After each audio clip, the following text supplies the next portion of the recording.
All right. We are going to pick up today where we left off the last time. We are in John 19.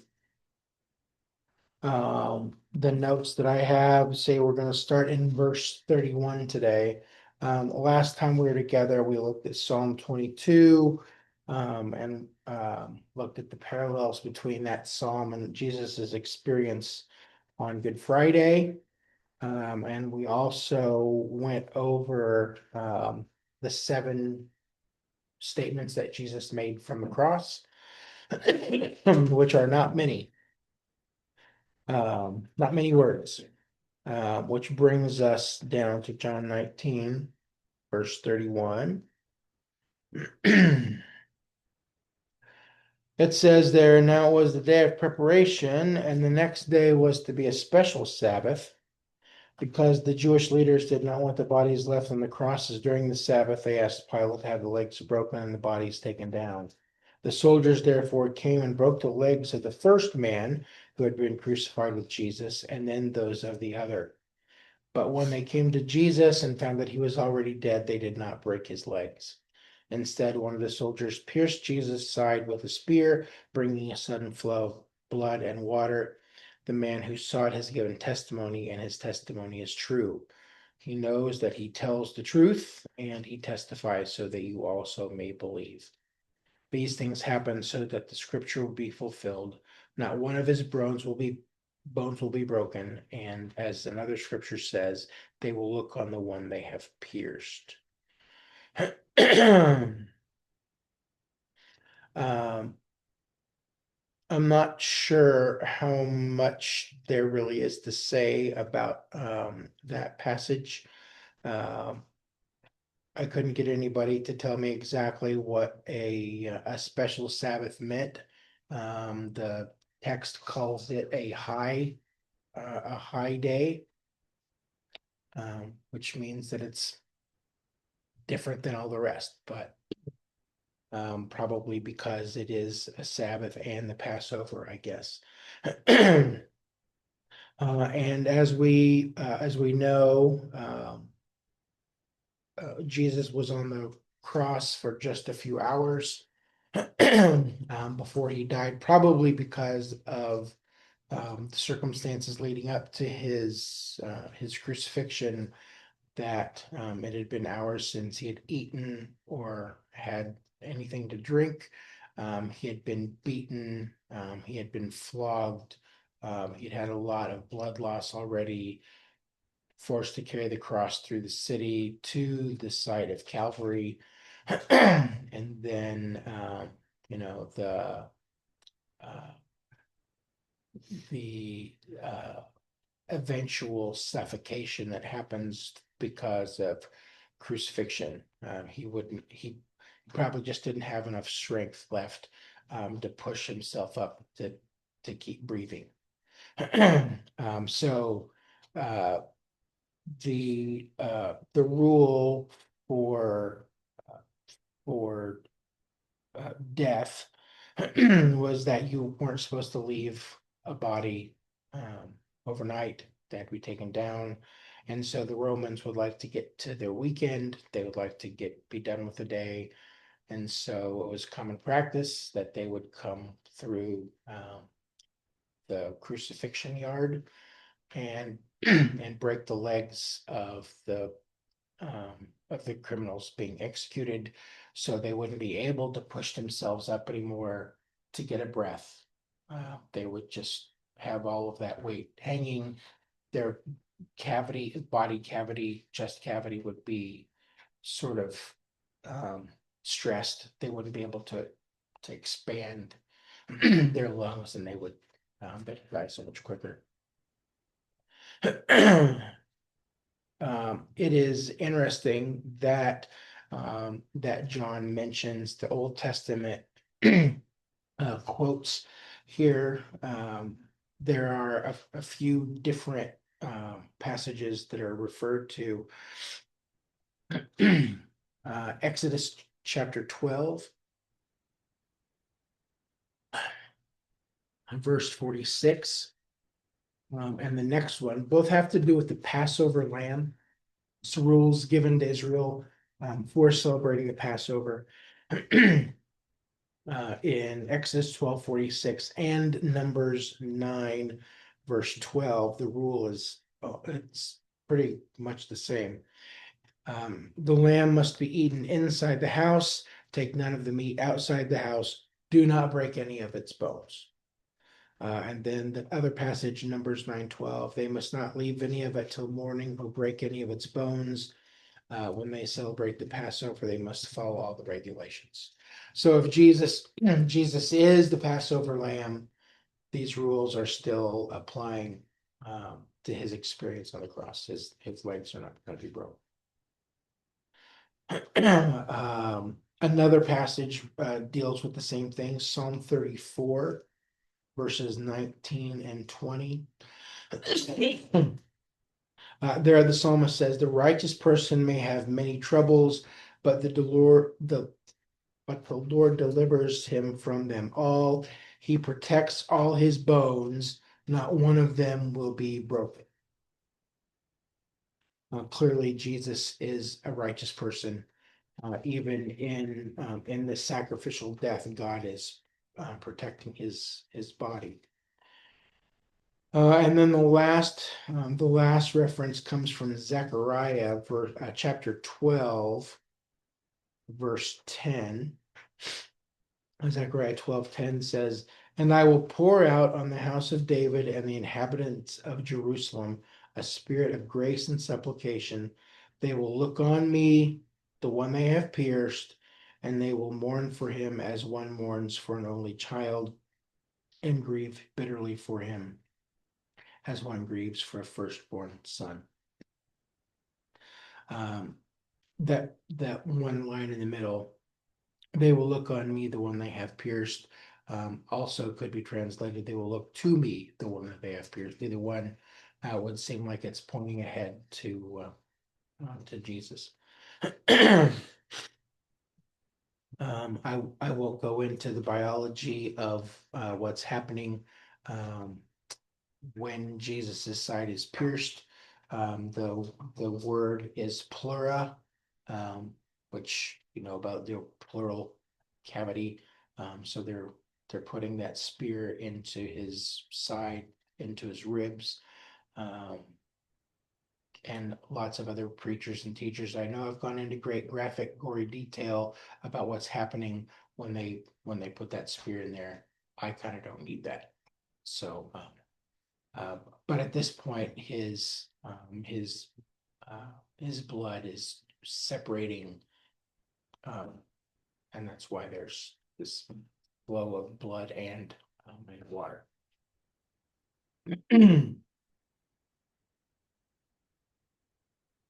Anything we should say about that more? Any questions?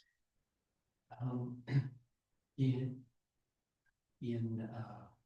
at least this verse that I have, in verse, I guess it's 31, it says, talks about the Jews, and then they requested having his legs broken and the bodies taken away. If I had read as well, that was the normal course, they would break the legs, the Romans would. Why would it be noted that the Jews specifically asked that that be done? Because it's the Sabbath. They if you're going to execute somebody according to Jewish law, their bodies have to be dealt with before sundown. If so the Jewish day starts in the evening. And the sun is going down. It's getting close to the end of the day, towards the beginning of the evening. And if they're going to celebrate the Sabbath, if they're going to celebrate the rest of the Passover weekend, they can't have any personal uncleanness from touching a dead body. Not that I would think that they would have had any actual contact with it personally, but the instructions for execution would would mandate that a body had to be dealt with before the Sabbath. Okay, so the issue is one tiny red process. Probably. They would like for this to be over with. They want it to be done so they can get on with the rest of their regular Sabbath and Passover plans. And they know because they've seen multiple people crucified that if the legs are broken, then they'll die a lot faster. They'll just suffocate to death.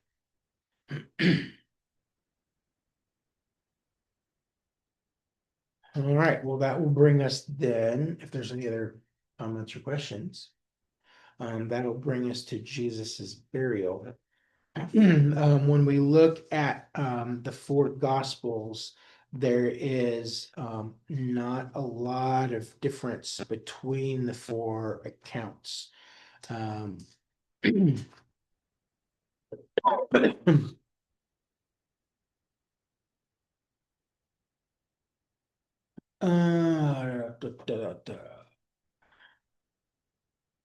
well, we'll just start with Matthew 27, verse 57. As evening approached, there came a rich man from Arimathea named Joseph, who had himself become a disciple of Jesus.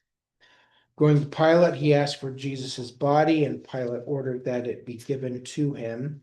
Joseph took the body, wrapped it in a clean linen cloth, and placed it in his own new tomb that he had cut out of the rock. He rolled a big stone in front of the entrance to the tomb and went away. Mary Magdalene and the other Mary were sitting there opposite the tomb.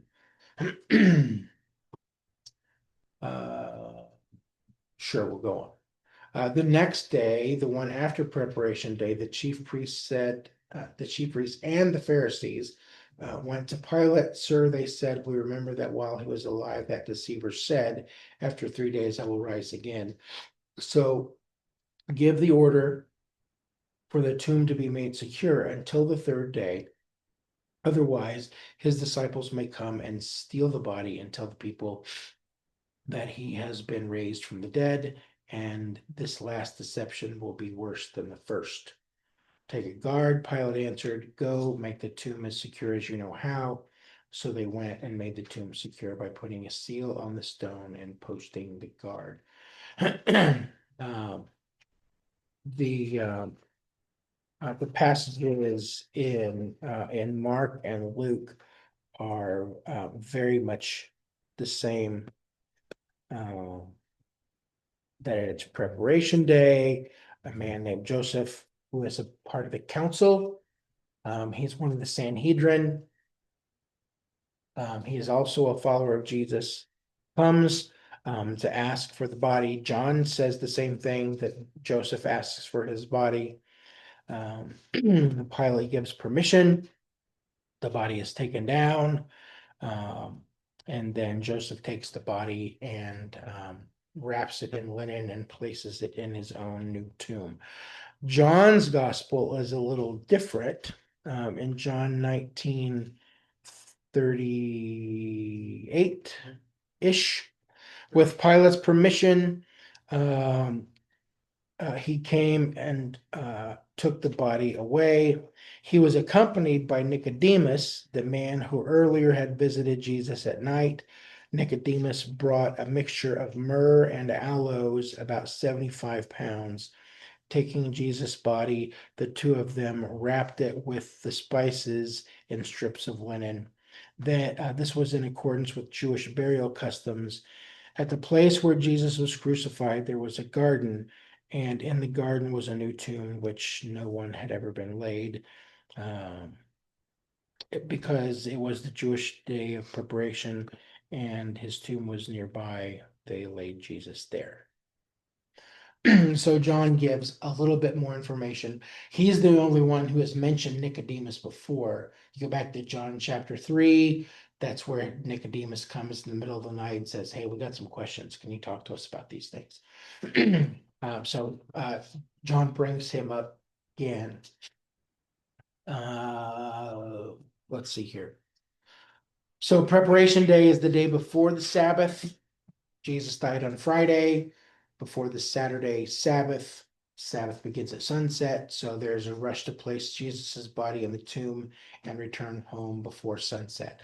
So for Joseph and apparently for Nicodemus, they'd like to be able to celebrate the Passover, and if they are dealing with Jesus's dead body after sunset, they will be able to.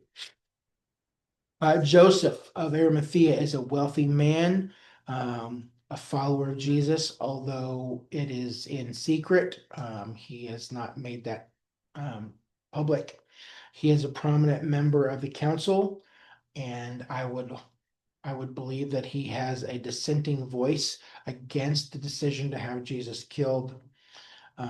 We already have talked about Nicodemus, that John mentions him as a partner in the burial. Um, as far as where Joseph is from, Arimathea is a little uncertain. There are a few different options. One of them is the city of Ramallah, or Ramathaim Zophim, which is northwest of Jerusalem, about 25 miles away. He's a wealthy man. He lives in Jerusalem probably most of the time because he's part of the council. John says that the men brought along supplies to prepare the body. Those supplies are pretty simple: aloes and myrrh. I'm going to assume that there's it's made into some kind of, sounds gross, but some kind of paste that they would place on the body of a dead person. And then the body is wrapped in linen cloth by Joseph and Nicodemus. John tells us that the garden tomb is near the place of the crucifixion, near Skull Hill, Golgotha, Calvary, all means the same thing.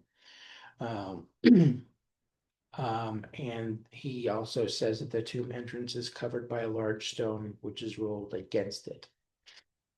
In my trip to Jerusalem, we visited the Church of the Holy Sepulchre, which is more in the middle of the city of Jerusalem. There's a gigantic church that is built over the top of it. There's actually a church shrine. It's like its own separate building inside that, um, which we couldn't really get close to because there were literally hundreds and hundreds of people all packed into the Church of the Holy Sepulchre.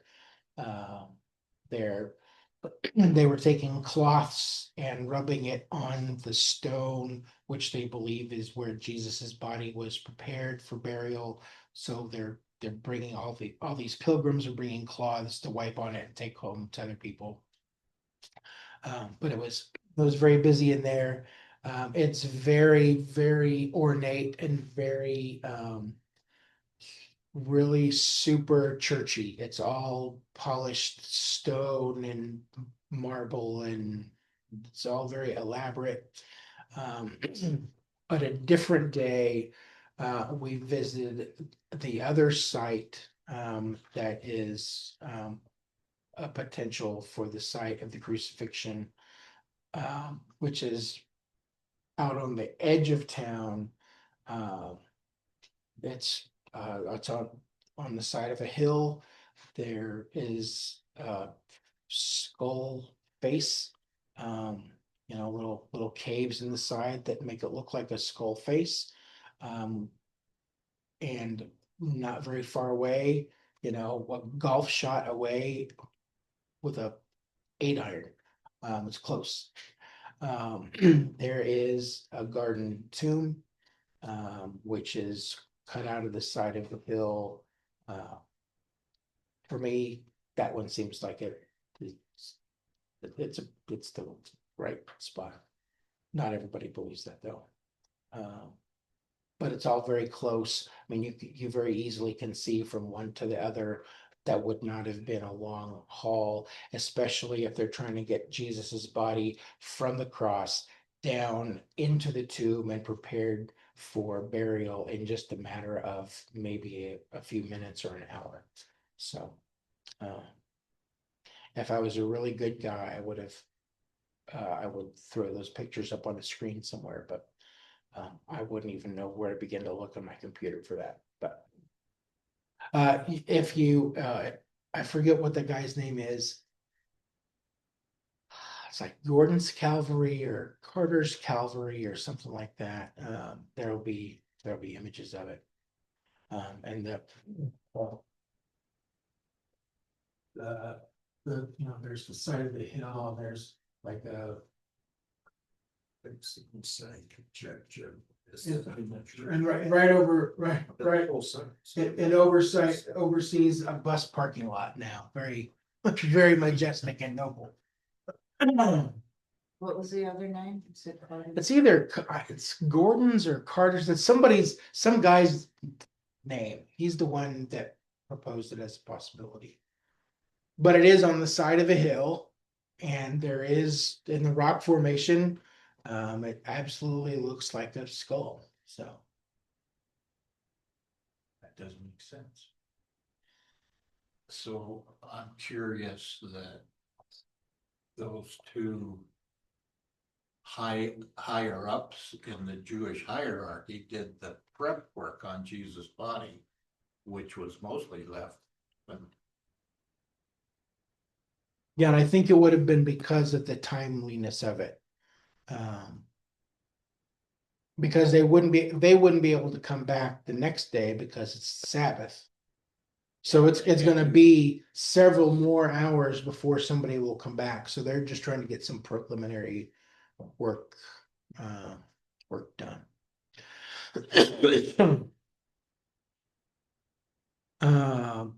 We do see that that there are women who are maybe not right there with Joseph and Nicodemus, but they're sort of tagging along behind. Mary Magdalene and the other Mary have trailed along, and they both saw the location of the garden tomb. That's important because the belief from some might be, well, on Easter morning, when the women go to find the body and they can't, it's because they went to the wrong tomb. No, they saw where the location was. They know where to go back to, and I think it speaks a lot to the devotion of these women that they really have not left his side in several hours. I mean, they followed along the trail through the city from the site of the hearing in front of Pilate. They've followed along as he carried the cross through Jerusalem. They've been there at Calvary, watching as Jesus hung there on the cross. They stayed right there the entire time. And so after his death, they see his body brought down, and they are following to make sure that they know where his body is going to be.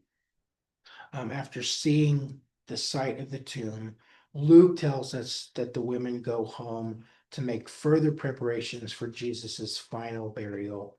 The final wrapping of his body isn't finished because of sunset and the beginning of Sabbath. So it won't be for another 24 hours before they could come back and finish preparing his body for final burial. Now, here's one of the interesting pieces in we just read it in Matthew 27, 62 to 66. The opponents of Jesus have paid very close attention to what Jesus had to say. His own disciples haven't picked up on it very well, but the Pharisees and the Jewish leadership go to Pilate and say, hey, that turkey said that he was going to be back on the third day. We want to make sure that doesn't happen. So can you post a guard outside the tomb, because his disciples will come, steal the body, and they'll say, see, his body's not there, he's been resurrected. And we want to make sure that that lie does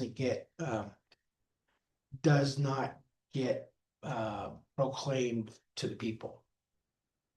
Actually, in doing that, they make the fact of the resurrection even more undeniable. Because now there are multiple more witnesses. There has been an armed guard, Roman military men who are posted outside that tomb for several hours in a row. They're not taking breaks. They're not going to sleep. They're there to protect this tomb.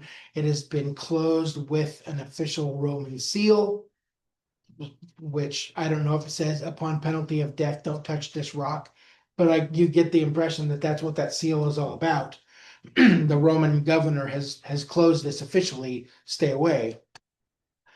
So their efforts to make sure that Jesus' body stays there actually enhance the truth of the resurrection.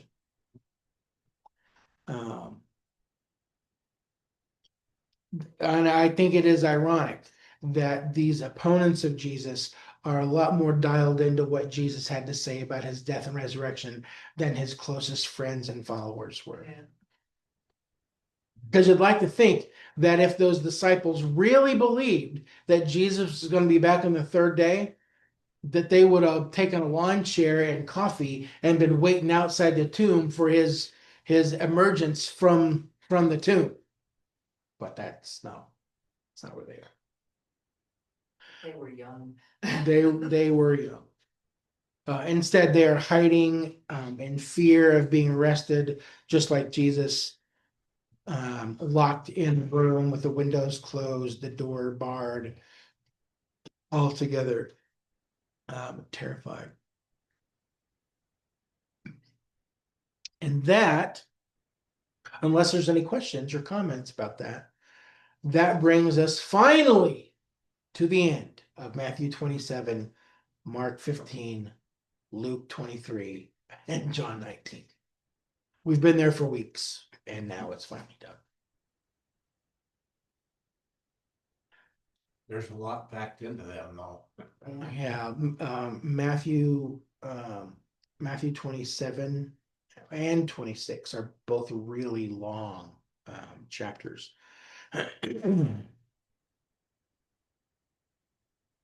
And all of the biggest, most important things about Jesus's mission occur in those 4 chapters. I mean, if there's no crucifixion of Jesus, then there's no forgiveness of sin. There's no opportunity to be reconciled to God. So Matthew, Mark, Luke, and John spend a lot of time talking about the importance and all the details of his death, crucifixion and death. Which brings us to Matthew 28, Mark 16, Luke 24, and John 20. These are probably some of the words that we know the best about Jesus.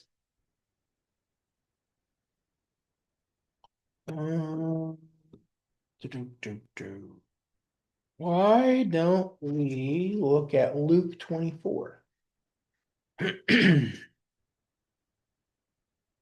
Verse 1.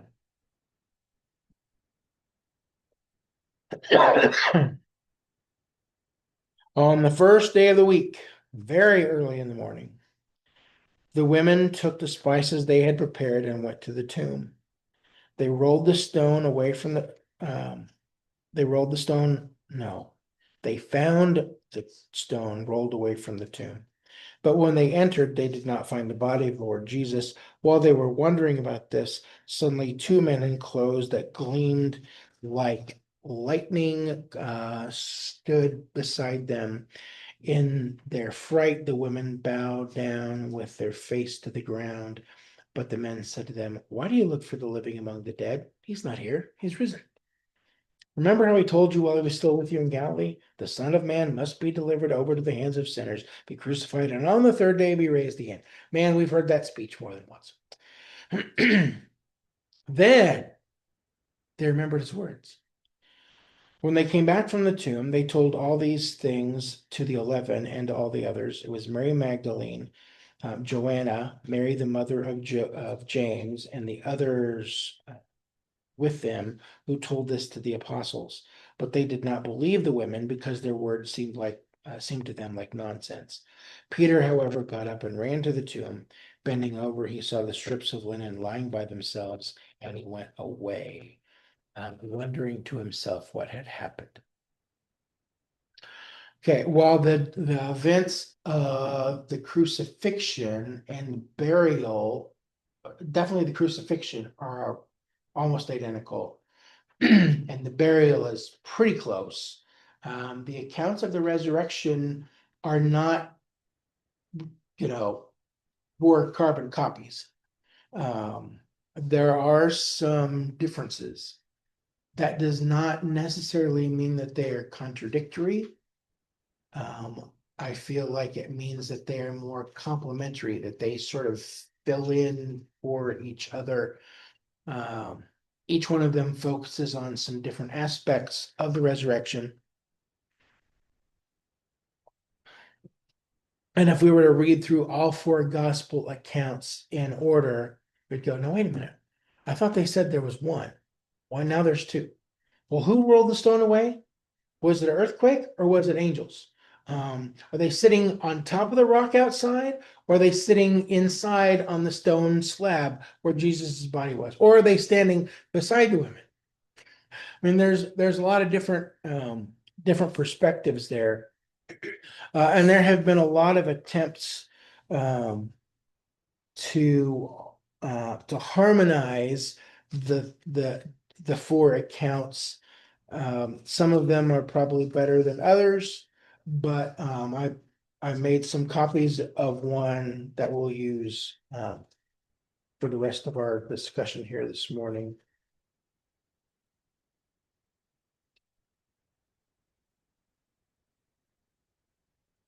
And this comes from gotquestions.org. You should maybe write that down. So each one of these points in the chronology of the evening have some texts written down there. So we'll just kind of go through this. Jesus is buried. We've seen that already. The women watch. The women are Mary Magdalene, Mary, Jesus's mother, another Mary, potentially a lady named Salome, another woman named Joanna, and it's possible that there are other women beyond that. Women just who are described as women from Galilee. So they see from the foot of the cross, they see Jesus' death, and then they follow Joseph and Nicodemus to the tomb where they bury where they place the body. So is the mother of James, Jesus's mother? Yeah, I don't know, because he has a brother James. Yeah. James, who the letter is written in the New Testament. The letter of James, that's probably the half brother of Jesus, Mary's son. There are four brothers that are named in Scripture: James, Joseph or Joseph, Judas, and Simon. And every time we see a list, the name combination is a little different. James and Joseph, just James. That's why I say there's. So just go with that. It's a woman named Mary who has a son, at least one son, and his name is James. Is that Jesus's mother? Probably, but why would they not just say Jesus's mother instead of pointing to one of his brothers? Mary is a She very was, popular name. we know she was at the foot of the cross, because Jesus said, behold your Exactly. son, Yeah. and so, and it would make sense that she would just stick with him, but. Yeah. Mary has a son named James.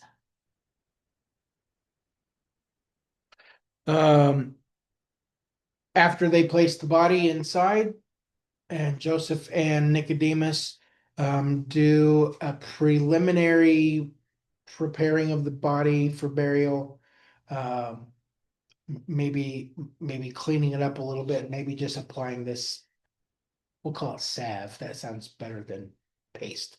Applying this salve to his body, Paste and- is what came to my and, mind. and wrapping it up in the linen cloth. The guards are there. The stone is rolled into place. It is closed with the seal of the Roman governor or some imperial Roman seal. And the guards stay in position. Again, these are career military men. There's nothing that scares them. At least three women, Mary Magdalene, Mary the mother of James, Jesus, Joseph, ready? And Salome go go home to begin preparing additional spices. That's what the text calls them, to that they will go back to the tomb with in a day. Matthew 28:1, Mark 16:1 tell us that. Then on Sunday morning, probably before dawn, an angel descends from heaven, rolls the stone away. Maybe that is what causes an earthquake. But the ground is shaking. The angel sits upon the stone that's been rolled away, and the Roman soldiers pass out from terror. As you might expect. That seems reasonable. So in a little bit, some group of women arrive at the tomb, and they see that the stone is rolled away. They look inside. There is no body on the slab. Mary Magdalene leaves the other women there, and she runs to tell the disciples. That is John 20, verses 1 and 2.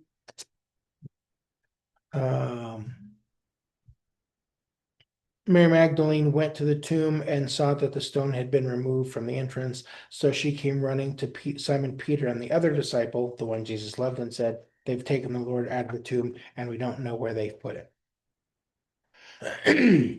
That all John mentions is Mary Magdalene, but that does not exclude the fact that the other women were there. The focus is Mary is the one who ran first in panic to tell the rest of the disciples that Jesus' body was missing. So the women who are still at the tomb, some Mary, Salome, anybody else, at the tomb, they see two angels who tell them that Jesus is risen, and they get instructions from the angels to go tell the disciples to go to Galilee. And so the women follow those instructions. They leave to go to the disciples to give them that message. After they leave, the guards wake up, they snap back into reality. They go to the authorities and give their report. We should probably look at that one. Matthew 28. verses 11 through 15.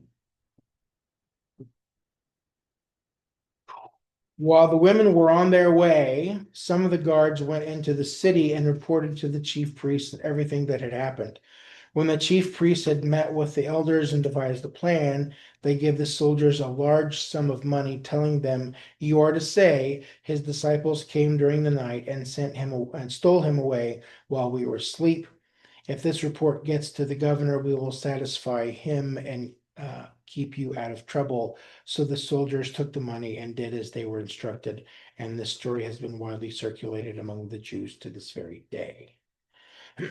So didn't the other people feel the earthquake? It was only felt there at the tomb?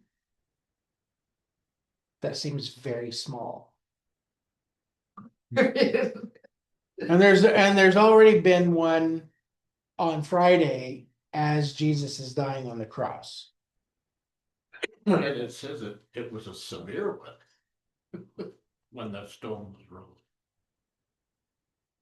Maybe they're used to earthquakes back then. That would seem like make the soldiers faint though, if they're used to.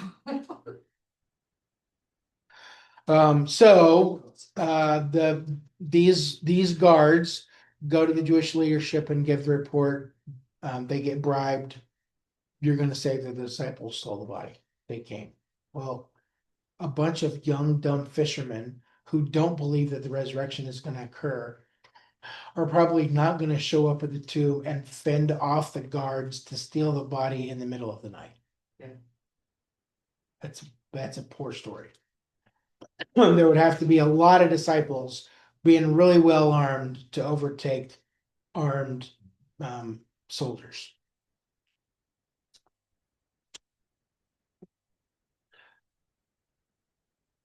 All right.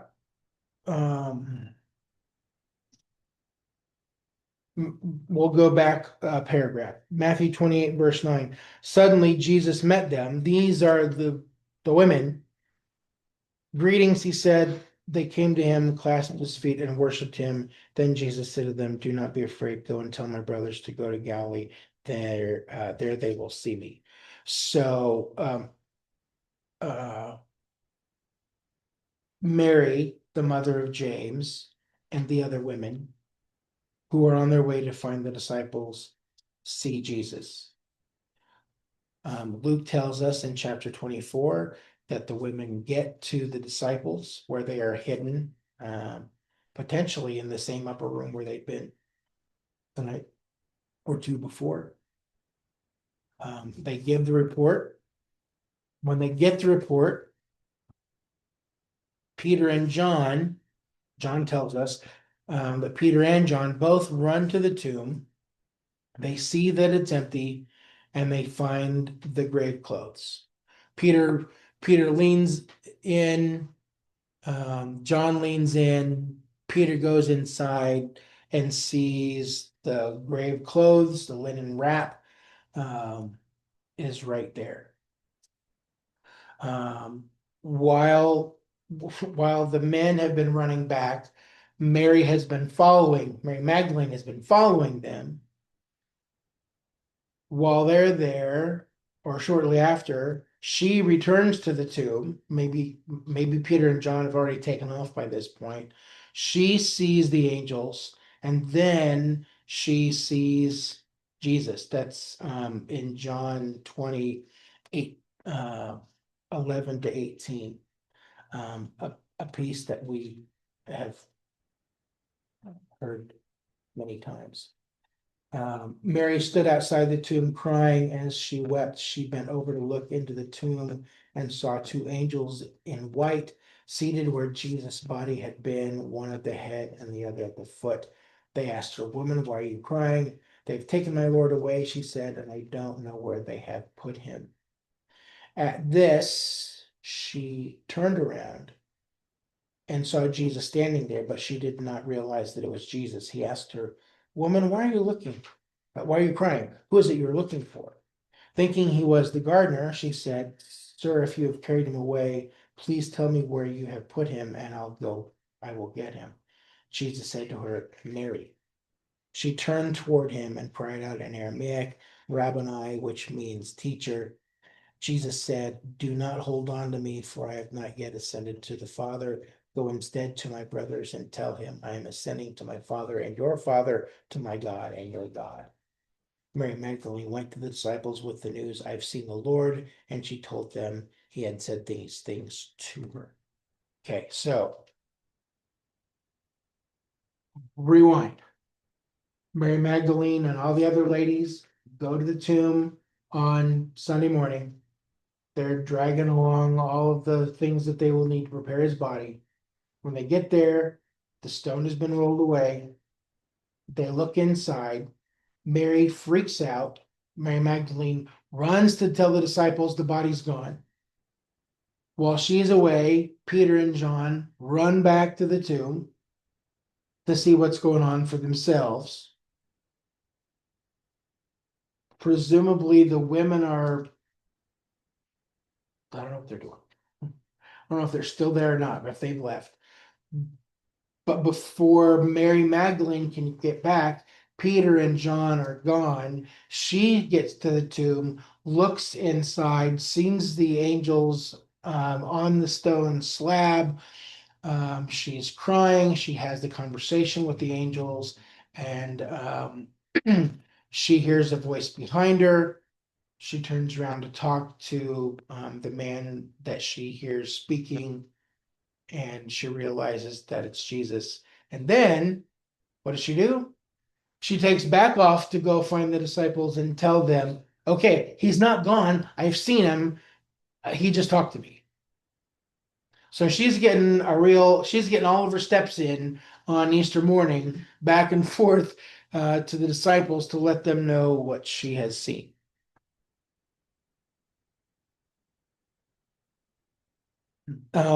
We read in Luke 24:34 and over in Paul's letter in 1 Corinthians 15 that Jesus appears specifically and individually to Peter. We have no other indication of that.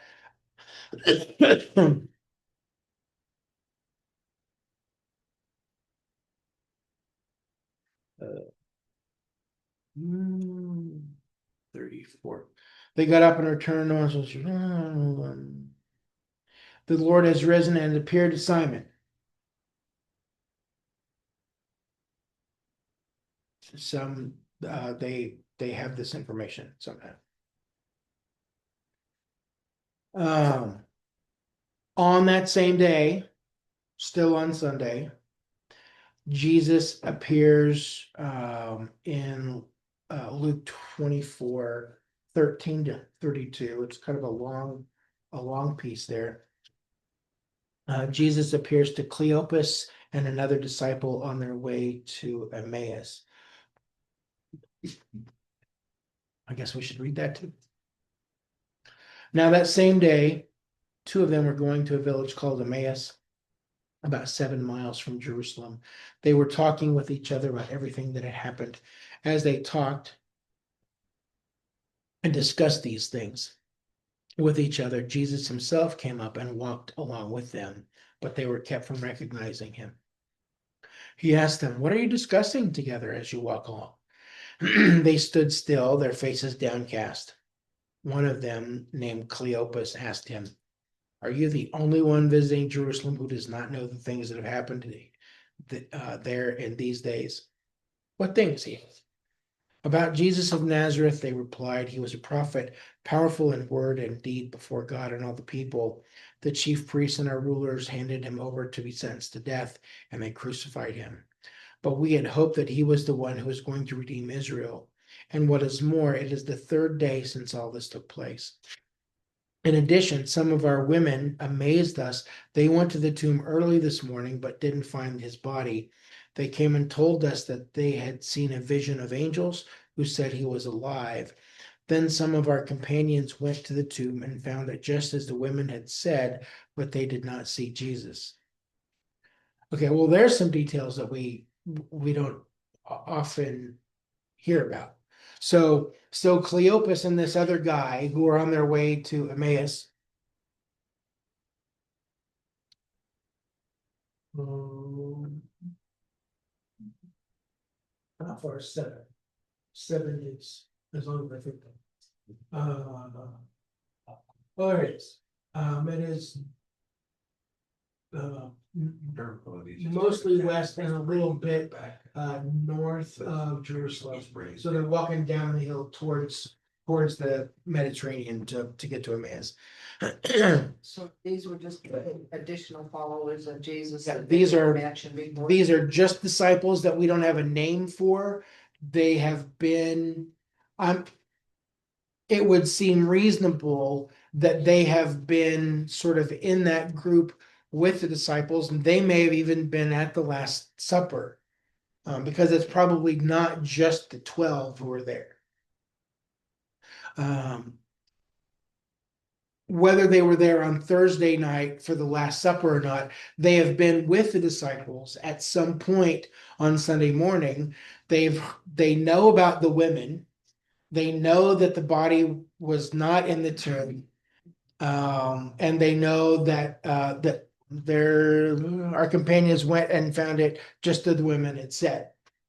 So they've been around the rest of the disciples long enough that day to get all of those Easter details. Then verse 25, he said to them, "How foolish you are, and how slow to believe all that the prophets have spoken. Did not the Messiah have to suffer these things and then enter his glory?" And beginning with Moses and all the prophets, he explained to them what was said in all the scriptures concerning himself. As they approached the village to which they were going, Emmaus, Jesus continued on as if he were going farther, but they urged him strongly, "Stay with us, for it's nearly evening, the day is almost over." So he went in to stay with them. When he was at the table with them, he took bread, gave thanks, broke it, and began to give it to them. Then their eyes were opened and they recognized him, and he disappeared from their sight. See, this is what would lead me to believe that they were potentially at the Last Supper, because he goes through his whole ritual. It's a word for word deal. He took bread, gave thanks, and broke it and began to give it to them. It's like, oh my gosh, we've seen this. Deja vu. all- Exactly right. This amazing washing over of realization, like it's him, and as soon as they realize that it's him, what happens? Gone. He vanishes. They asked each other, "Were not our hearts burning within us while he talked with us on the road and opened the scriptures to us?" They got up and returned at once to Jerusalem. There they found the 11 and those with them. It's more than just the 11. Assembled together and saying, "It is true, the Lord has risen and has appeared to Simon." Then the two told what had happened on the way and how Jesus was recognized by them when he broke the bread.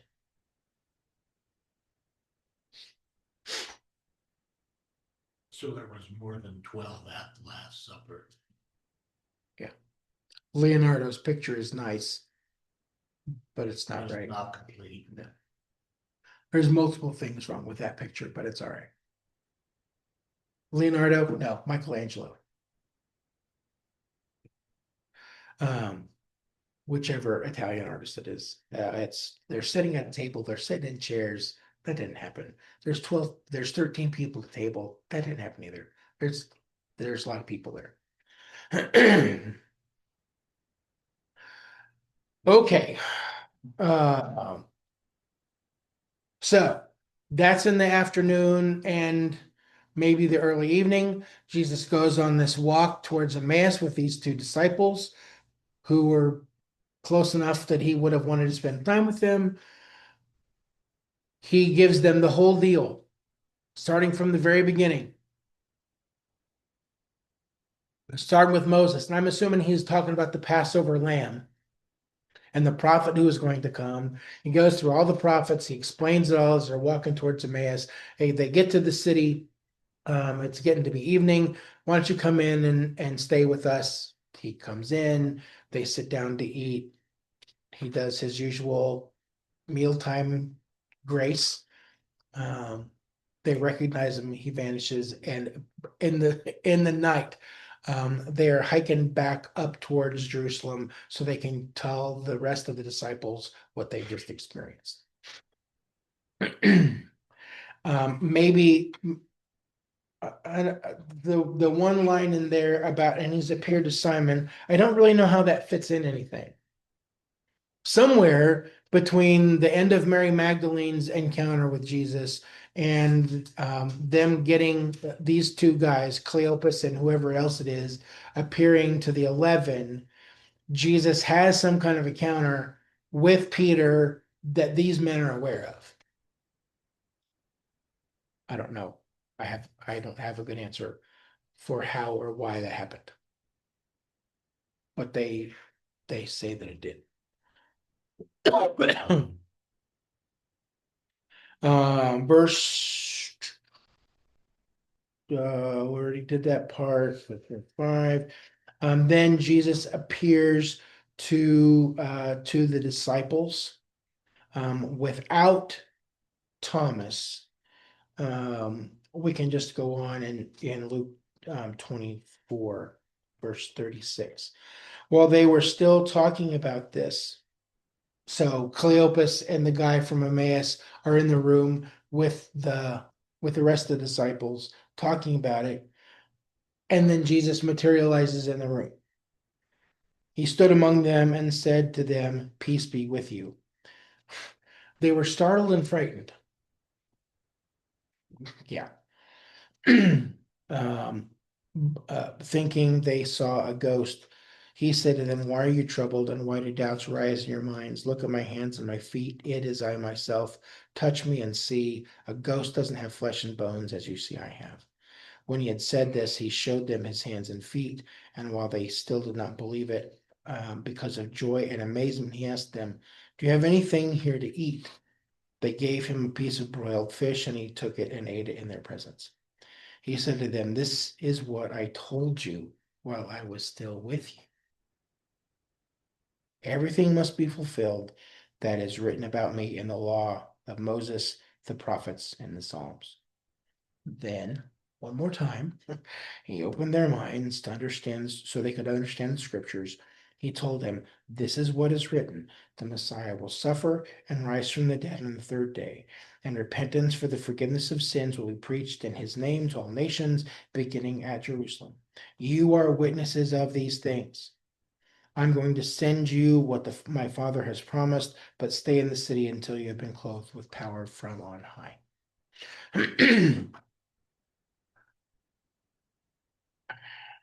He's not an apparition.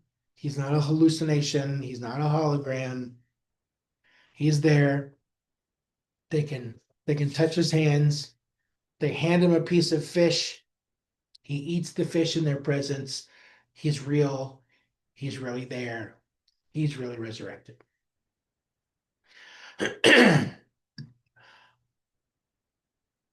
And you can imagine,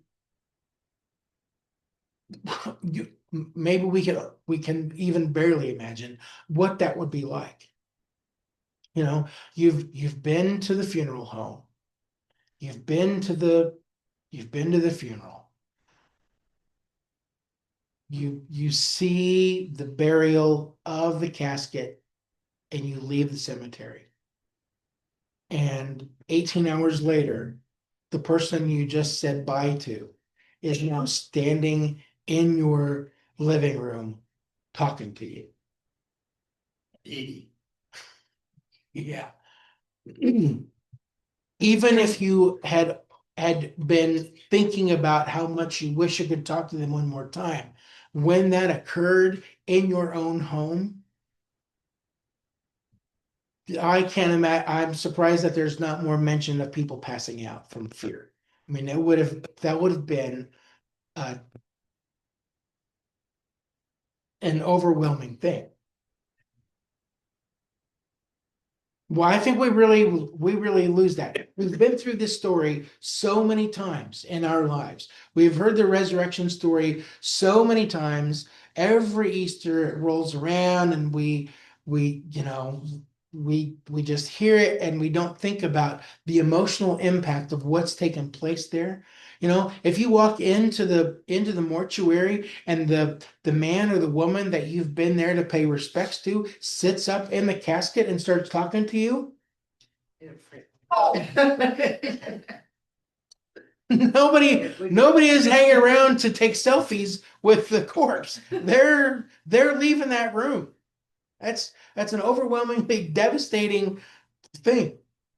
So as much as you hope for it and dream about it and long for it, if it occurred, that would be that's beyond words. See the marks on his hands and his feet. I'm just thinking of that too, and then he shows you that. It's like your mind must be just like, How is this possible? This has never happened before. We saw him bring other people back from the dead, but he brought himself back from the dead. Yeah.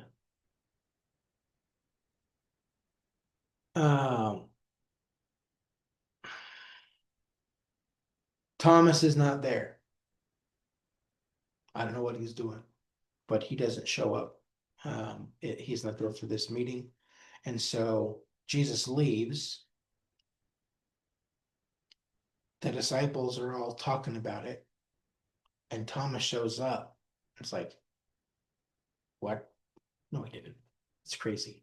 How could that possibly have happened? Like, no, I'm telling you, it's true, Thomas. Like, no.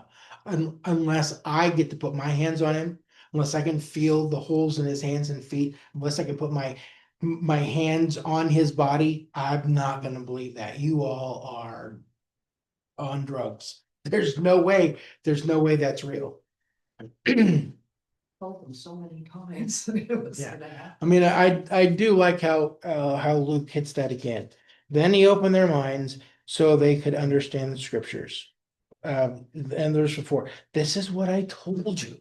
I'm still with you, fellas. We've been over this. I'm surprised you don't remember this. The enemies do, but you don't. I told you.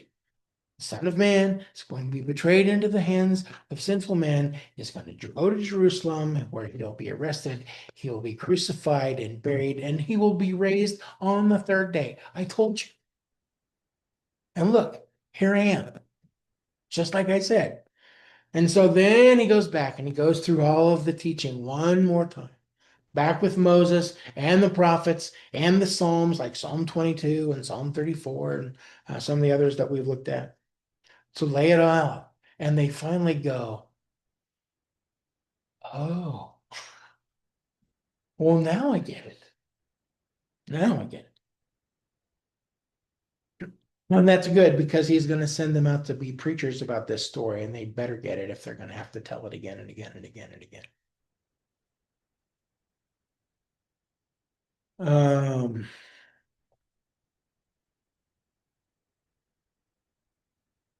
I suppose I should do a little backing up here before I go any farther with Tom's. Okay, so just a few things from all of the resurrection morning encounter. We learn that these angels that are there, whether it's on the rock, inside the tomb, standing beside the women, these messengers are brilliantly white. They glow, they shine like lightning. Lightning's pretty bright. White is the dress code of heaven. Every time we read in Revelation about what people are wearing, it's always brilliantly bleached white and shiny. We also see that the angel looks like a young man. And some of the descriptions of angels in the Bible They're kind of freaky, but at least here in this instance, the angel just looks like a young man who radiates light. The appearance of the angels terrifies the Roman guard and they faint. As we read through Matthew, Mark, Luke, and John, the women who experience all of the events of Sunday morning have a variety of reactions, which is why some of the commentators and scholars believe that there are little groups of women who are all independently working towards the same thing. That you've got Mary Magdalene and some here doing getting prepared at this house. You've got Salome and Joanna over here at this house. That you've got multiple groups of women who are all coming together. And when we see their reaction, some of them are joyful, some of them are full of fear. They are trembling. There is wonder. There is bewilderment, and probably a lot more. I mean, this kind of thing isn't supposed to happen. Again, there's probably more than one batch of women who have been making preparations at home, and they come to the tomb separately, maybe overlapping. Some of them go home. Some of them go to disciples, and some of them have their own meeting with Jesus separately from Mary Magdalene. When we get to the disciples, when the disciples hear the news, the women's report seems like nonsense, according to the text. That can mean that it's like a fairy tale. It's like a made up story. Essentially, lady, you're crazy. There's no way that's true. We can't believe that. But Peter and John, who would have been two of the closest to Jesus, do make the beeline for the tomb to investigate. Luke tells us that Peter went away wondering what had happened. That makes it sound like Peter is absolutely clueless about the event. That may or may not be true, but it doesn't have to mean, well, golly, I wonder what happened here. It can mean that he was marveling at the fact that the tomb was empty. It was just an amazing event. If you would like to be charitable towards dumb old Peter, there's some room for it right there. He doesn't have to be just totally oblivious. When we go look inside the tomb, whether it's the women or Peter or John, when they look inside, the burial linens are still in place on the slab of stone. And there is a mention that the cloth that is wrapped around his head is separate from that linen body wrap. I can't remember if I've seen it in something with my own eyes or if I have just imagined it in my head, but it sort of seems like it's an empty cocoon that tightly wound linen wrap just kind of collapses in on itself because Jesus's body has been shot out of there in some way. When we look at Lazarus's burial, when he comes out of the tomb, how is he dressed? The same way. He is all wrapped up in a linen cloth from head to toe, tightly bound and wound together. And so that would have been the same for Jesus. And I'm gonna go with he just teleported right out of there. So it just goes.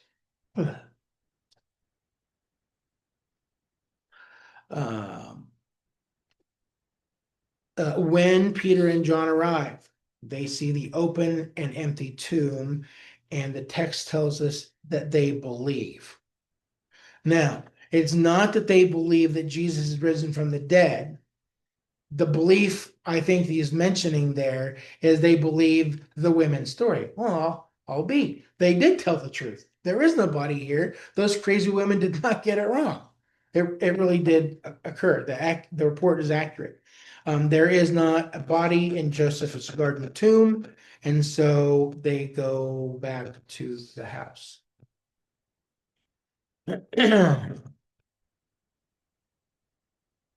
Let's see. Uh,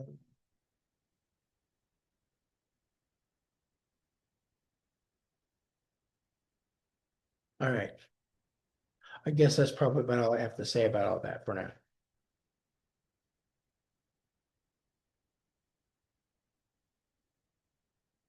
Questions or comments about all that?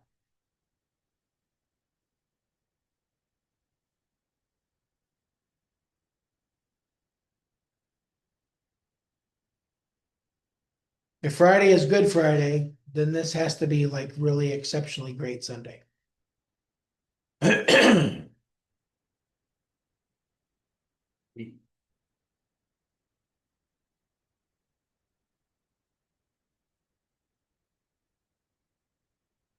All right. Well, when we get together next time, we will we'll finish up some of the bits and pieces of Resurrection Day, and before Christmas, I believe we will be done with our study of the life of Jesus. We still have to have Jesus on the shore having breakfast with the disciples in Galilee.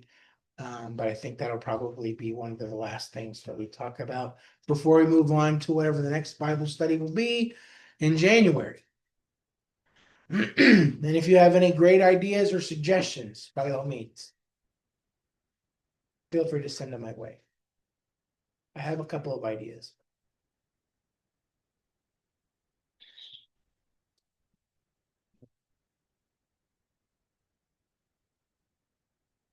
We're all good?